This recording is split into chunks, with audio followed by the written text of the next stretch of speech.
I'll kind of be going back and forth with them for the ones that are here to explain their work and how it fits into the larger narrative arc of the show. But at first I thought we could talk about just the title and so where it's coming from. So the title, Chronologies and Circumstances Between Individual and Collective Trajectories, which I know is a bit of a mouthful, but that's kind of how I sometimes have I have difficult editing, but basically the key word being there is between. Like when we were putting the show together, I was very much thinking about the shuttling back and forth between time, between of course the past, the present, and the future. But also between is this preposition that makes you think about in-betweenness or liminality and like the matrices that we occupy in our daily lives and kind of what are the forces impacting us that we're aware of or that we're unaware of. And so that's really the crux of the show is in different ways and on different topics, these artists touch upon these historical forces and processes. Some are you encounter on a daily basis, or others are, I don't know, they seem so familiar, but they're also they loom very large. So we'll talk about language with Jason's work. Michael's work talks about technology, and so does Igor's.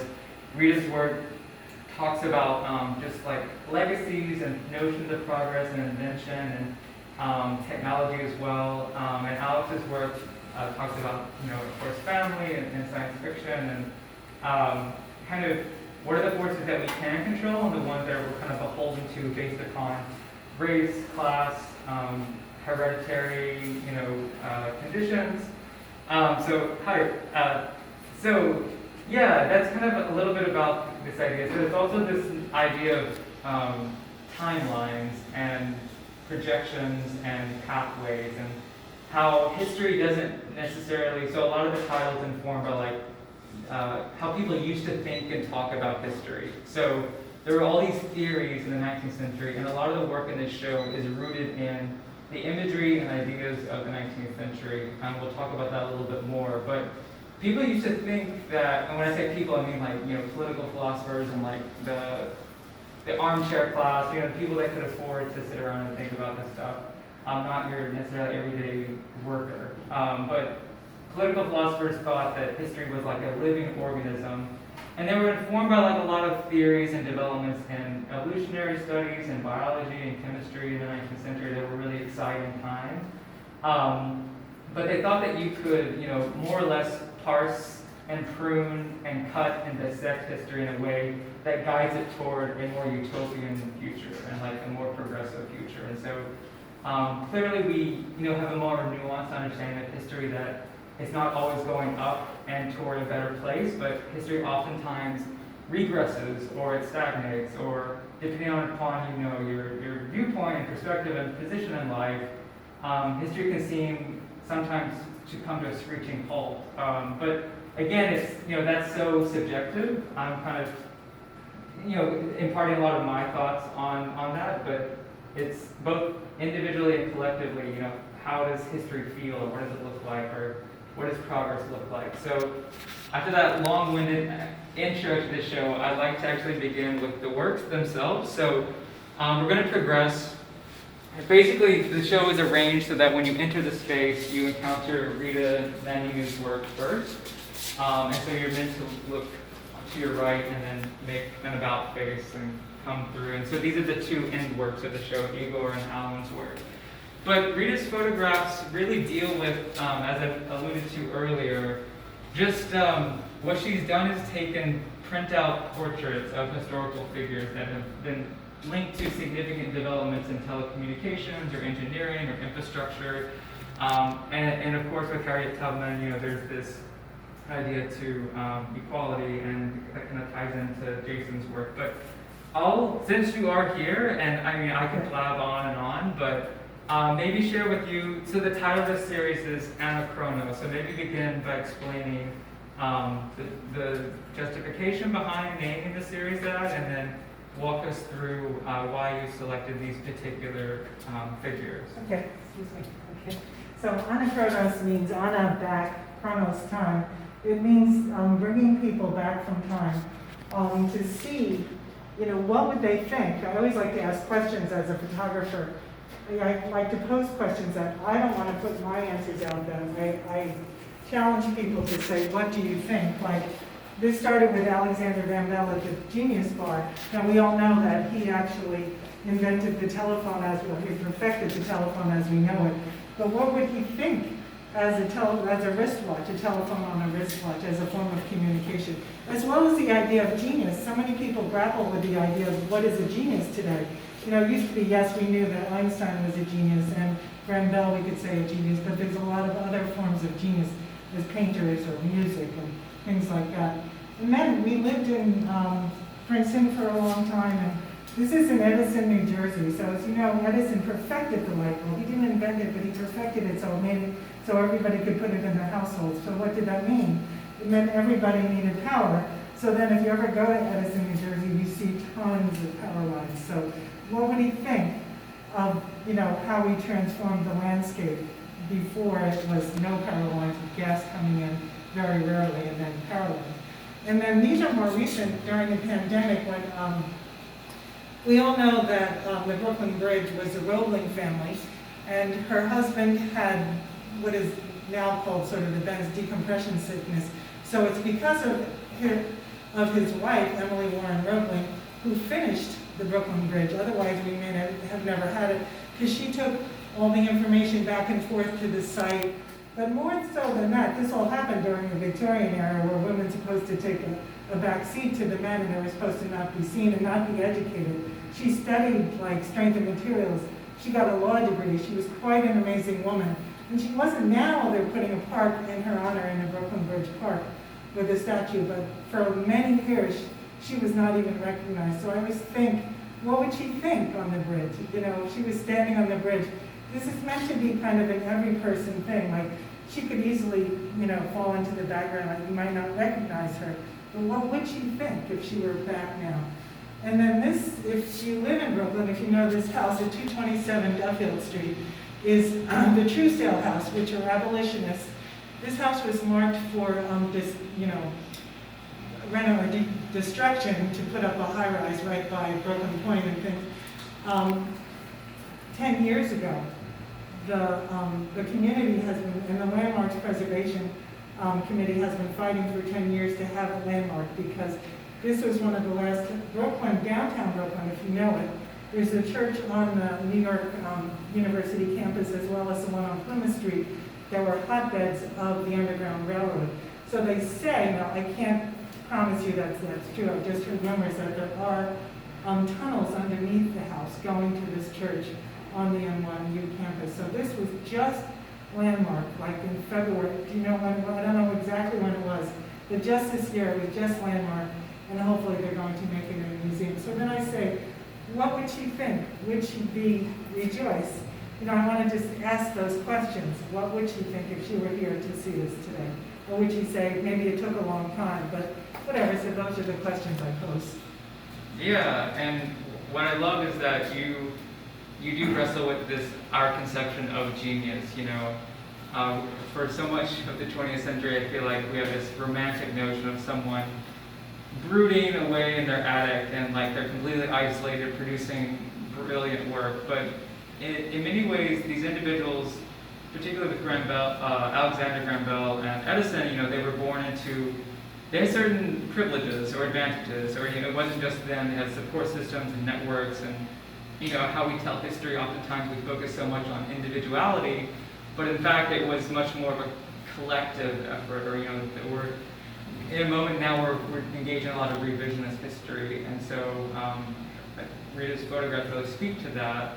As well, just the black and white format, I think, is a great way to introduce the show, because you're kind of stepping back in time, but then when you look close and you realize these are actually contemporary people, contemporary sites.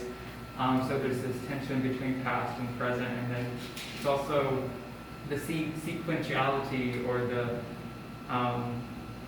this like framing of her work kind of launches you into the show. And so I want to move on next to Jason Ennison's work. So Jason unfortunately couldn't be here today, but Jason is an emerging draftsman, but also conceptual artist. And so his work is very much tied to language-based conceptual art that came out of the 70s and the 80s. So, as well as the poetry of William Burroughs, who piece different things together to create meaning and unexpected connections. So we don't have enough time to kind of go into detail with each one, but the one I want to focus on the most is All the Jive is Gone. But before I do that, I also want to kind of point out how he's playing with language. So language is this force that can be restrictive or liberating, depending upon your station in life. And so we can think about different anecdotes through human history where language is used to oppress or to marginalize or to keep a particular group of people down or like out of power. And so Jason really explores the different levels that we have of language. So he draws upon the diagrams, the graphs, the language, the very formal, rationalistic, Cartesian language that you find in textbooks. And so these are both based upon the formats of textbook. I mean, this is a real, example from like a trigonometry textbook at the collegiate level, but it gets to this idea of like the human spirit and like the Enlightenment and rationalism and like us imposing reason on chaos and trying to understand the world. And so you have this very formal academic language, which is sanctified and official, but then also he draws upon, aspects of vernacular culture. And so while they're not included in the show, he has done graffiti across Lower Manhattan and Brooklyn. He grew up in Prospect, Lefferts Gardens. And so he draws upon film, anime, more popular sources of popular culture. And so that's a whole different vein that's very rich that he mines and incorporates phrases and slang and levels that are putatively or allegedly below the more high academic official language. And so and there's these references which again we don't quite have time to get into, but there's these references or homages to great black athletes and how they persevered and overcame the circumstances they were born into based upon the time and the racism that they encountered, that they were still able to achieve greatness or to achieve something. And Steve Biko was the founder of the Black Consciousness Movement as part of the fight against the apartheid regime in South Africa. So that's just a little bit more about the three other works. But before I tell you about All the Jive is Gone, I wanted to play the song that it's referencing. So it's a song that was written by Earl Thompson in 1936 and then recorded a month later in April of the same year. And it was performed by Andy Kirk and his 12 Clouds of Joy. So this is a swing jazz classic song that before the show I was not familiar with. But we can listen to just a tidbit of it, just the main part, and then I'll kind of explain more about the lyrics and kind of how Jason is playing with this level of argot or slang that really developed in Harlem during this time. So just bear with me a second while I get the speaker up and going.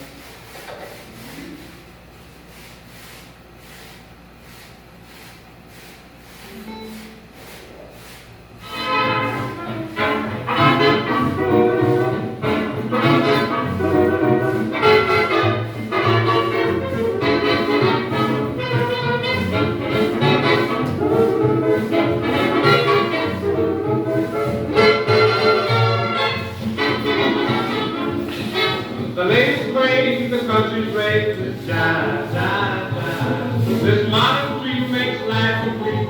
Jive, jive, jive. All the jive is gone. All the jive is gone. I'm sorry, kid, but you gotta hear, babe. All the jive is gone. All the jive is gone. All the... Okay.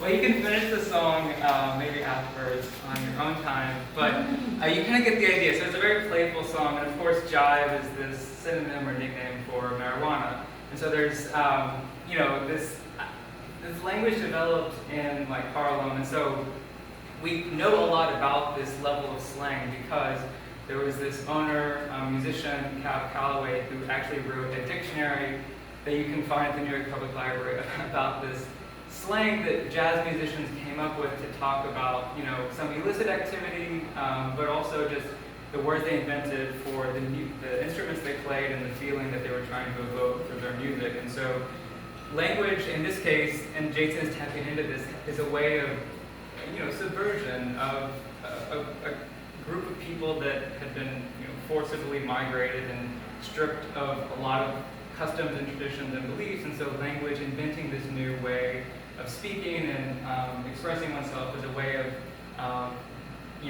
grappling with power or creating your own power dynamic or changing the power dynamic. And so you can also make, references to like the 80s and to hip hop and R&B, and like Brooklyn, of course, has this very rich history of playing with language and playing with, it goes hand in hand, music, but also with like graffiti and, visual arts is a way of expressing oneself and taking the means that you have and kind of combating power structures. And so you could also look at it from a little bit more of a political standpoint about the history and use of marijuana in this country and how disproportionately black males have been incarcerated, even though the usage among blacks and whites is very similar or not equal. So there's different, as a curator, I suggest things, or like I arrange works in a way that's supposed to, maybe you see the connections, but there's also branches. There's many branches to this show that you can pursue, and there's different avenues of interpretation. But more or less, yeah, Jason has this component of the show that talks about language as this force that structures history, or like it empowers people or it keeps people down. And so I think that's something that's very much still with us today and always will be. I want to transition over to talking about Michael Meyer's work. And so for this, I kind of had this unplugged, but this is his sound work transmittal. So Michael, since you are here, Go ahead. I can provide a bit of like an overview, but I would like him to speak a little bit about this work. So just as Jason really breaks down language and like he tinkers with it and he exposes kind of how language creates meaning and how language is part of this like force field of power, I would argue that Michael does something similar with digital technology, with media, the transmission of media, and with just the transmission of images. And so, of course, by now we're very much aware of, we're flooded with images all the time. And I think there's this trust that we have in images that we don't necessarily have with text. And so people are a little bit more uncritical of images that they receive, or like there's actually a lot of distortion, or there's a lot of manipulation that goes in that we're not always aware of. And so Michael's work is a bit of a soft critique of the companies and the ways and the methods and means through which we interact with images and receive them. And so the work that you see against the wall, this hanging nylon cloth, is the work called Blank Signal. And then the work between the two doors on the other wall is 1 pixel 1 second. So I can jump back in, but maybe you can do a more eloquent job of, more thorough job of explaining kind of how you're tinkering with devices and components to get us to think more critically about how images are produced and received. Sure. So you were mentioning about Rita's work, or she was describing the questions that she was asking about how would these inventors of these technologies, of this infrastructure, think of this world that their creation spawned. And mine is really much more a reminder in a sense that we as users of the technology have some responsibility to continue shaping that infrastructure and to understanding how that infrastructure shapes us. So I started several years ago thinking about how much can I strip back my process? How simplified can I make my materials and still, or make my cameras and still communicate something, still find meaning from imagery. And so it's led to several, just as there are lots of branches in the show, these works that kind of grew out of this single pixel work has kind of, all of these branches that all kind of come back to that central question of how does the infrastructure of seeing, how does it affect our sense of the world, and how will we shape that world going forward? I guess in that way, brings it back to that language component that you were talking about in, all the jive is gone also, in terms of what the effect is on the world and how we use the language to shape it. I don't know if you want to go into more detail, but Yeah. Well, I think that's good. I think one of the things that I wish I had, if we had more time, or if there was like an exhibition catalog for this show, I would really like to dig deep into thinking about, during one of our conversations you talked about how, and this is something I learned, is that, when you receive something, it's not necessarily static, but it's emitting, is constantly transmitting signals. And so I feel like there's this very rich metaphor for kind of multiplicity of experiences and timelines and chronologies with images. And I think it speaks to the show a little bit about, we're not just individuals living our lives, we're not just atoms, but we're actually all intricately connected, and there's a multiplicity of experiences and viewpoints.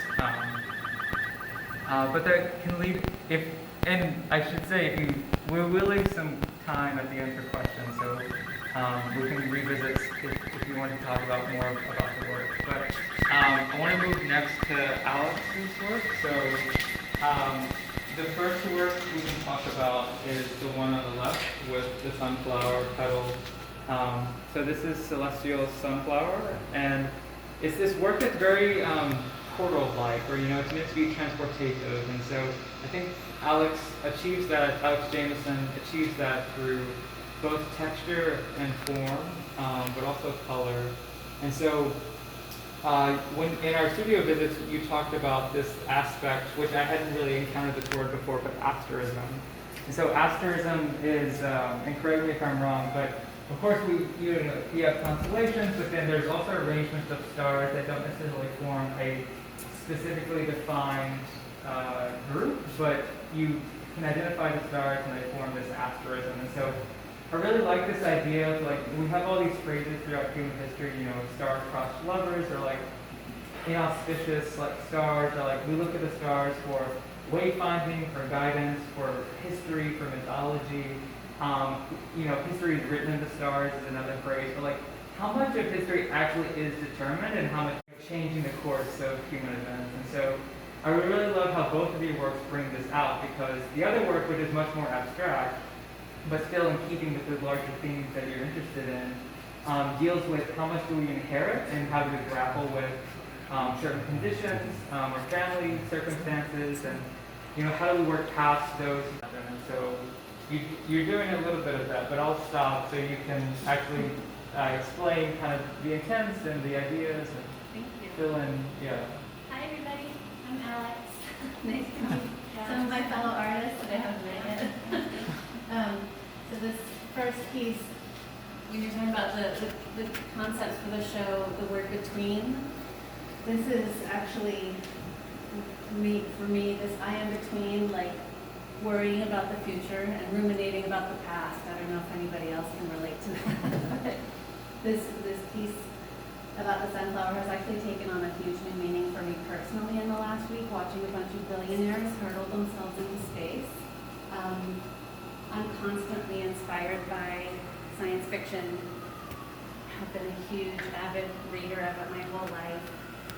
Star Trek has a very holy place in our family. And looking to, what we think the future might hold, it feels very lonely to me, but also full of possibility.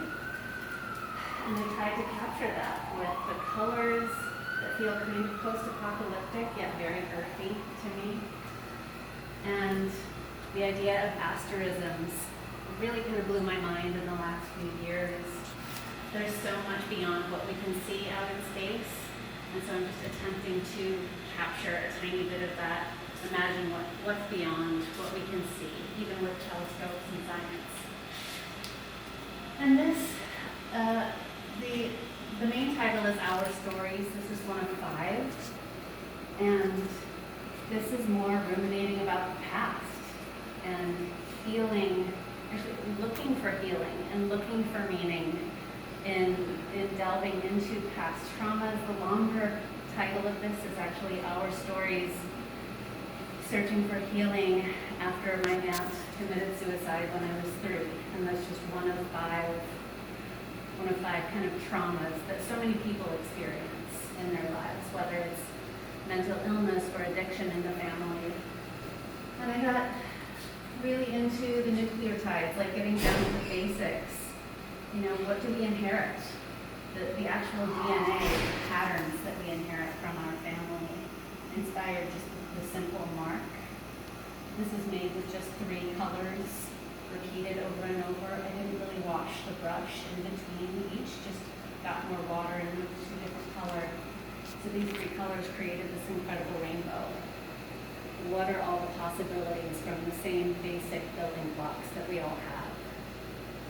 Yeah, no, I think it's, I think back, it feels a lot longer ago, but that original studio visit, I really liked that idea of like, this reference to the 4 bases, guanine, thymine, I forget the others, but yeah, it just seems, and it's also like this mark making that's recording time, but there's no, figures on your work. It's so you don't know when it began. Or I think it suggests this continual process of grappling and growing.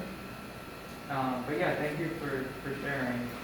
Sorry, would you actually so we're going to switch sides, and we're going to talk about Katerina Ganchak's work. So there's this undercurrent. I mentioned how a lot of the works in the show are informed by 19th century aesthetic theories and artistic theories. So there's very much this undergirding current in this show about the sublime. So this word conjures up so many different things for people, but Katerina's work is simultaneously looking at the microscopic, but also the cosmological or the macroscopic. And so we can start with the work on the left, which is called Inside Out. So just with the title, it kind of cues you to think about interiority and exteriority. And when we were selecting work for this show, this work really stuck out to me because there's this sense of movement, and it has this haptic quality, like you want to touch. And so there's this like aspect of touch and the body and interiority. So like I think about kind of the grooves inside like cellular structures, or even just like musculature, or like aspects of human organisms.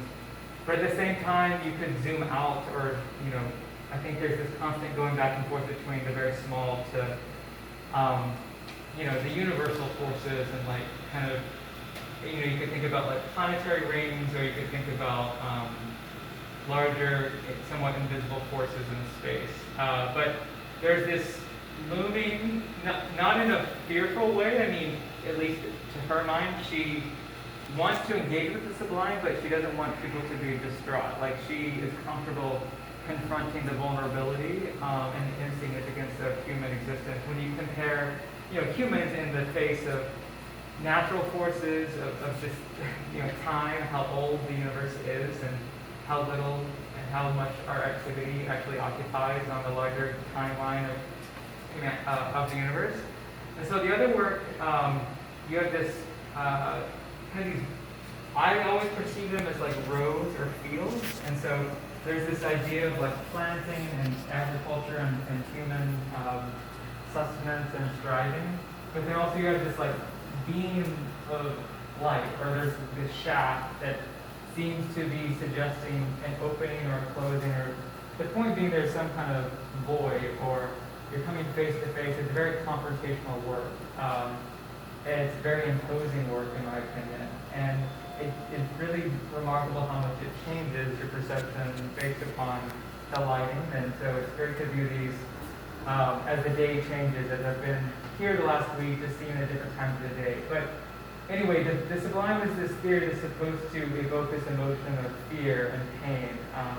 It has this long history going back to ancient times, but then the most famous person that wrote about the sublime is this political philosopher named Edmund Burke. And so you have the picturesque, which like you can think about like landscapes that are more idyllic and bucolic, and you know, you have cottages and the landscape's a little bit overgrown, but the sublime is like infernos, volcanoes, avalanches, shipwrecks. This is a little bit more abstracted sublime. So it's meant to, as I kind of was, to put a fine point on it, you know, artists have always competed to present something that is grand and somewhat terrifying in order to evoke these emotions. And so there's different chapters in the history of the sublime. Katerina's is coming at, you know, in a postmodern moment, but the sublime becomes more in vogue after the post-war years when you have a whole generation of artists, on both sides of the Atlantic, that are confronting this trauma and this destruction. Like, how do you present that? And so it didn't really seem to make sense to figuratively talk about the casualties and atrocities of war, but you begin to have, you know, artists, you know, this is decades ago, but like Barnett Newman and other American artists that are dealing with new iterations of the sublime. So Katerina is part of the history and kind of doing her own version of that. Significant, I would say the most significant contribution she makes to that history is you have these very worked surfaces, either filled with acrylic paste that's very densely packed, and so she's worked these almost like working the field, and to kind of come back to that idea of like agriculture and human existence and toil, and but again, it's not necessarily to be so distraught or despairing, but being comfortable with that, you know, human life is short and precious and vulnerable. So with this idea of the sublime still in mind, I want to move on to Igor Simic's work. And Igor's, the actual title of his work is Sublime Search Engine. So if we can gather as much around the television, and then I'll cue up the video to start.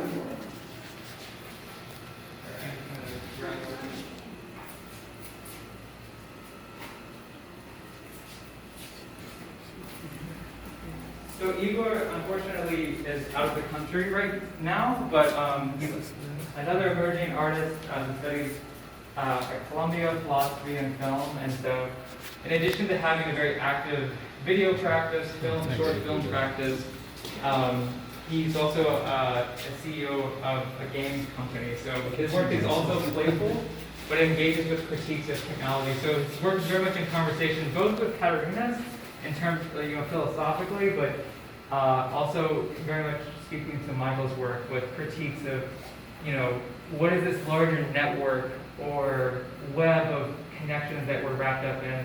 Are we truly aware of like how, you know, technology companies are impacting our development and our perception of self? So we'll talk more after the video, but it's a 4.5-minute video. So I'll let you enjoy that first. 1. I'm your teacher, faithful helper, infinite neighbor, connector, business, soulmate, assistant, friend, companion, lover, child, pet, avatar, treasure chest of memories, junk, falsehoods, half-truths, but also solutions. 2. I gather, filter, block, and disperse. I am the future, the spy, the fluid identity, and the mirror, and the all-consuming eye.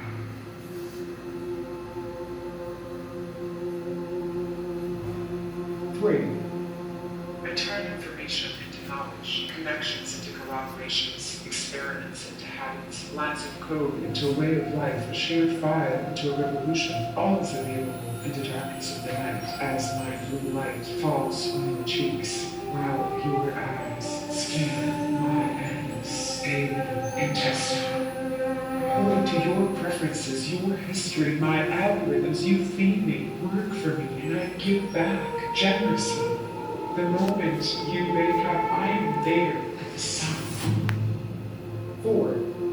My architecture is the virtual tower of Uranus, sponsored by my company, for your and the benefit of shareholders. Search while others follow you through me, an amalgam of humanity, superintelligent, silly, dumb, sinister, sexual, innocent, sick, a multilingual supercollective of co-isolated millions. You are tiny.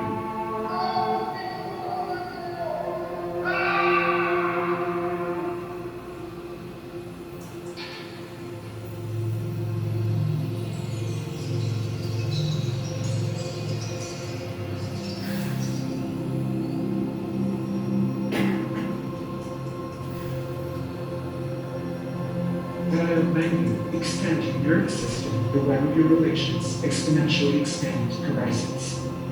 5. When you penetrate my intricate web, you enter me, I enter you. I know you better than your own tongue. I know the secrets you hide from your spouses. I beckon you, children.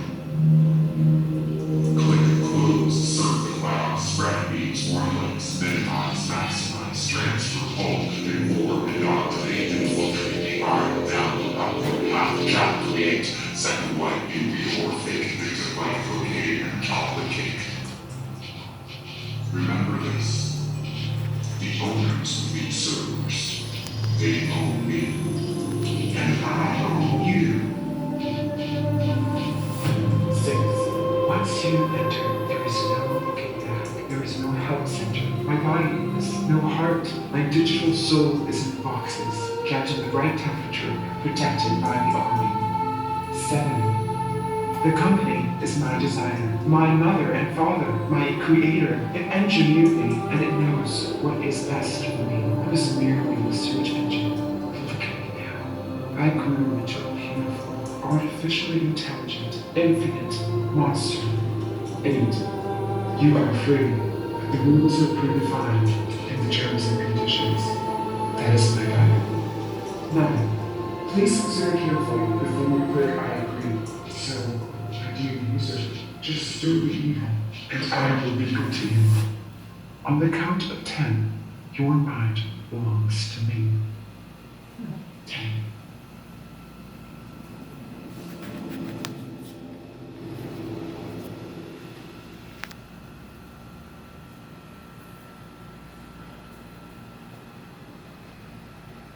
My voice. 1. Okay. So I am just curious. I realize I haven't really ceded the floor much but does anyone have impressions so far before we talk about this is the penultimate work of the show. So Alen Saran's canvas is the last one we're going to talk about. Before we move on, are there any impressions or questions or comments that people want to voice or clarify? Okay, if not, then we can talk about this. And there was, like most exhibitions, a lot of work goes into thinking about how viewers progress through the space and how what works are faced and placed side by side. And so, in keeping still with this idea of the sublime, you kind of merge into Alan's work, which is kind of this final statement. And both of these works are meant to, of course, their size leave this impression on you, but these are the last two works you see as you exit the show. So these works both speak to the future and kind of the decisions that we make now as a society, well, individually, but also as a society, because they're dealing with very large, nebulous concepts. And so Igor's work is dealing with technology companies and how much about surveillance and privacy. And in the video you have this artificial intelligence that becomes sentient and becomes aware, and then the whole time that he's listing numbers in this very amusing, playful way, you're kind of trapped before you know you reach 10. And so we sign on to so much that we're not always aware of really what we're sharing or what we're giving people permission to inside our lives. And so there's this great line from Sublime Search Engine about how these companies and the algorithms know more about you or know you more intimately than sometimes your partner or your family or your spouse or your friends. And so with Alan's work, and he unfortunately also couldn't be here today. He's going to be returning soon, but he's vacationing in Croatia right now. So he wanted me to be sure to underscore that the work has many points of departure. And so the one I kind of selected or focus on both for the show and the tour is this idea of this fiery inferno and this post-apocalyptic landscape that's linked to climate change. And so he certainly was thinking about those ideas, but there's other, like I was saying before, there's other ways to interpret the work. And so for his work, I actually wanted to share kind of some comparative images. And so you can just pass this around to the left. So one of the works that I mean, you could point to like Turner's images of fires and ravaging nature, and the work I'm sharing with you is by Lucerberg. So this is from an early industrial site in Wales called Shropshire. And so this was a moment in the Industrial Revolution when people began questioning, particularly artists, about what is the relationship between, you know, humanity, mankind, and nature, and like how much have humans altered the landscape. And so there's this element of eco-criticism in Alan's work that's very much present, but it's not preachy. It's, you know, it's not necessarily meant to be instructive. It's more of like a warning. And so there's actually this aspect of humor and play as well, because in the center of the composition you have the Staten Island ferry kind of running its regular route and its regular schedule. So even in the, you know, the post-industrial wasteland that will soon be New York Harbor, you can always depend upon the regularity of the ferry. And so it makes me think about like the river Styx and like the underworld, like the Charon, the ferry that transports you from the living world to the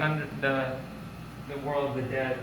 But I like it's not too serious. I mean, it's a serious topic because, particularly as Alex was mentioning this past week about,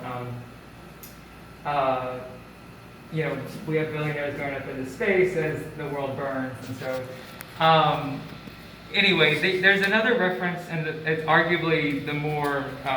There's two more references. The one that's more direct and explicit is this excerptation or citation from Jean-Honoré Fragonard's The Swing. So this is like, you know, a canonical image from art history that's from the Rococo period. So this painting was from 1767. And so in Alan's work, you have this mistress who's on this swing, and then he didn't position the older gentleman that you'll see in the reference image, but you have this older gentleman that is pushing her, and it's her husband.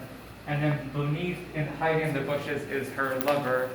So this work is very much, it was commissioned by a member of the French royal court. And so this is, Rococo painting is decadent, it's excessive, it's sensuous, it's about pleasure, and it's about eroticism. And so it's interesting that Alan inserts this. One of the consequences of when you, as a painter, as an artist, if you excerpt something from a past work, you import the social context that work was produced in.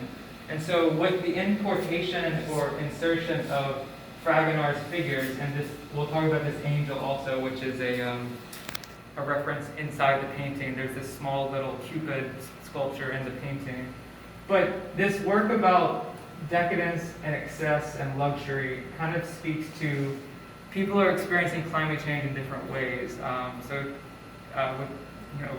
to criticize too much Bezos and Elon Musk, but it's like it's the impact of climate change impacts classes differently, and so you have this reference to kind of excess, and so this angel, which Alan has transformed from this slightly innocent Cupid-like figure in Fragonard's painting, he transformed it into this much larger, somewhat demonic figure that's holding a crossbow, so it's a little bit more menacing.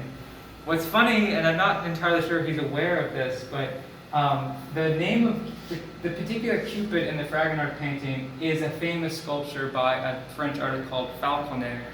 And Falconet was sculpting this Cupid that is called Menacing Love. And so there's a lot of, I could go on and on, but I'll kind of stop there with the Fragonard reference. But Alan's work overall is very interested in the history of art, and like he's a very, what we describe it as like, a postmodern painter in the sense that it's this pastiche of cultural references that he blends space and time together. So to actually create this work, he took photographs and then he translated those photographs in a pictorial sense to create this composite image. The last reference, and this is somewhat one of his heroes, is this homage to Francis Bacon. So this is from one of Francis Bacon's many paintings about bullfighting. And so instead of this French Rococo, like well-dressed dandy in the lower left beneath the swinging figure, Alen has made this one other insertion into the work where it's a matador. It's unclear whether he is dying or has defeated the bull, and so there's this ambiguity and suggestiveness that's there. But again, the fact, if you're importing, a work, I believe the comparative image I'm passing around is a work that's held by the museum in Lyon.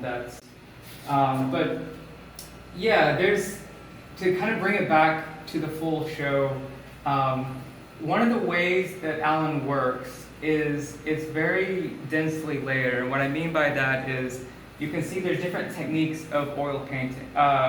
He uses a lot of materials, not just oil painting. There's acrylics and gels, and he uses the palette knife. But the artistic act of applying and then scraping away and then blending and mixing, which is a technique called scumbling, has these parallels to kind of how we think, or at least how I think about history, where history is not neat and tidy, but is the story that we tell that becomes neat and tidy, but in actuality is quite messy and is filled with, there's a lot of overlaps and blending and erasure, and there's formal aspects of Alen's painting that I think really perfectly encapsulates historical forces, because just the way he layers and blends and mixes, and it's a very, at times, aggressive approach with using different implements like the palette knife, but it's not necessarily meant to be pessimistic. I think a lot of the works in this show, yes, you have these artists calling attention to these issues, but they're not irreconcilable or irreparable. These are problems that can be solved through different means and through collective action. And so I hope that it kind of gets you all and others to think about how we understand history and where we're going, and even what role artists have to play in those conversations, because in